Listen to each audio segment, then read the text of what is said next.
Welcome back to the channel, everybody. Zach with coopRC. In today's video, we are going to be doing a build breakdown on the Fairly Odd Parents mobile.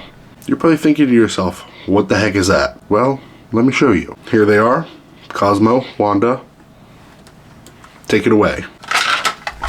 So this build has been a work in progress for a while, but always has been a true performer. I think we finally made it to a point where it's complete. It's time to go back to Trey's neck of the woods and conquer all of his rocks. So in this video, we're going to talk about it. We're going to see how I built this thing, what all I've done, and guess what?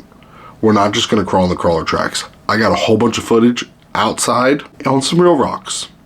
And the footage might impress you because it impressed me. So the first question I get asked, how heavy is it? 376 grams without the body. With the body, 393. I really don't think that that's heavy. It's actually very light. I was blown away by how light it is. I did not expect that. So here is the car itself. You can see it is chopped. A lot of custom parts, a lot of printed parts, and a lot of hopes and dreams. It is a SCX24 Basecamp body, a quarter of it actually, because I got a little scissor happy and cut the crap out of it. I did print a little competition roof rack in green, of course, to fit the Fairly Odd Parents theme, pink and green, obviously. So body, nothing special. So straight off with the chassis, it is the Coop Eel chassis. This is the version 1. Okay, he does have another version, but this is the first version. I feel like this version is awesome. Version 2 is even better. So if you don't have any Coop Eel chassis, make sure you get some. I'll leave a link in the description below. So in the back, we have stock SCX24 axle. We do have upgraded worm gears. We have underdrive in the rear. Don't know what numbers, so just take my word for it. I do have underdrive. We have the stock hexes in the back, plastic, because we want all the weight in the front. I don't want any weight in the rear.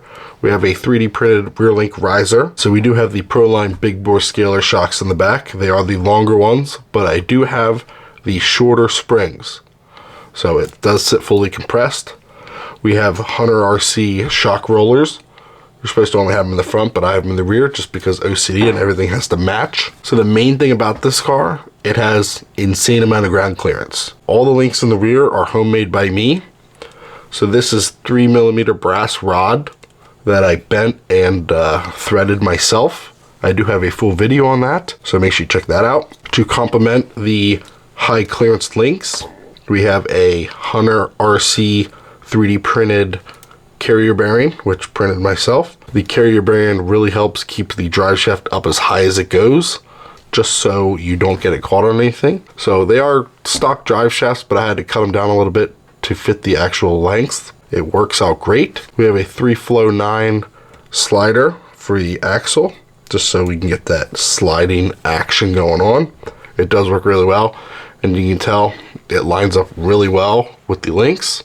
So literally the rocks just slide right off and you don't get caught up on anything. So moving on forward, we have a 3D printed flat skid, which comes with the chassis. Sliders, which come with the chassis also. I did grind a little bit in the back just to get that little bit more clearance. Transmission wise, we have a stock SCX24 transmission, all metal gears on the inside.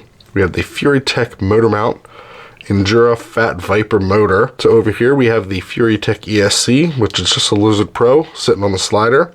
We have my receiver up top, which I use coopRC. So coming towards the front, I did bend my lower links. So I have custom bent lower links in the front, which I made. I have Endura upper links, Endura metal drive shaft. Also in the front, Proline big bore scalar shocks with the smaller springs. Stock SCX24 axle. I did grind the heck out of it to have maximum steering angle. So this thing has crazy amount of steering angle. You can easily achieve that with stock axles. All you need to do is replace the axle shafts with OGRC universals, which that's what are in here. The stock length, we have a brass stiff cover, brass steering knuckles, and then we also have heavy brass wheel hexes. It's kind of hard to see, but they are the big brass hexes that look like rotor discs. So all of our weight is in the front. Basically nothing in the rear, all in the front. So wheels and tires, we have Endura steel wheels, which is kind of hard to see, but these are the NXT comp pins tires. Awesome. Really recommend these tires. They grip really well, and they don't look as bad as like the other comp pins. Pins are not my style, but these I can deal with because they look a little bit better. I have Endura yellow inserts in the front, stock foams in the back. Oh, and these are 3D printed, so I did glue these on just because there's no way of actually putting these on these bead locks because they're just the steel wheels, but I think they look pretty good. So coming up front, steering servo Reefs 99 micro, shorty horn, and I did custom make the steering links out of a coat hanger. So they are a lot thinner than the Endura ones. I wanted something sleek and thin so it stayed close to the axle, and I found a coat hanger and it works. Works just as good. Doesn't stick out as far, which that's what I like. So this thing is crazy. It's probably my best performing rig that I ever built or that I own, and it didn't happen overnight. This thing had a couple different iterations. This is probably like the third or fourth different style or changes that I've made, and I think it's heading in the right direction. I feel like it could use a little bit more weight up front, but as of right now, it's perfect the way it is. Maybe I'll throw a little wheel weight on the servo or something, but so it's a really, I wouldn't say basic build, but it's not high dollar parts. You really don't need high dollar parts. People say, oh, you need this to make a good performer. You really don't. You just need the weight distribution right. You just need to put the parts where it needs to be, and that's pretty much it. If you set it up well, you will have a great performing rig. And it really helps if you can DIY, because that'll save you a lot of money and a lot of, I wouldn't say time, because it does take time, but it will save you money, and you'll just, it's just a better accomplishment. Be like, hey, I built that, you know? So let's get on with the footage, and you can see for yourself how well this thing performs.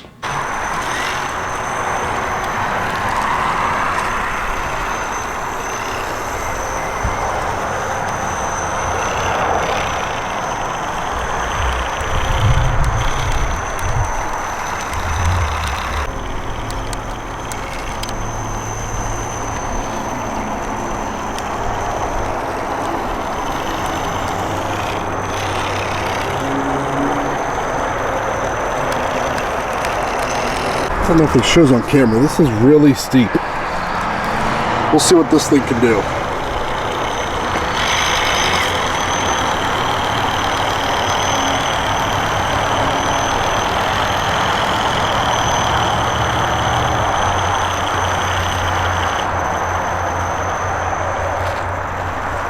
Well, that's pretty cool. Like it was nothing.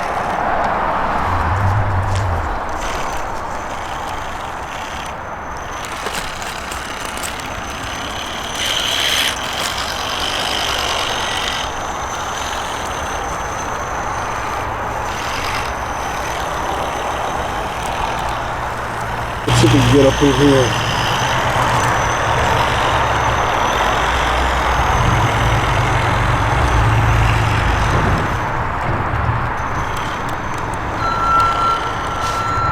So that's pretty successful.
I hope you guys enjoyed today's video. Make sure to leave a like, comment, subscribe if you haven't already.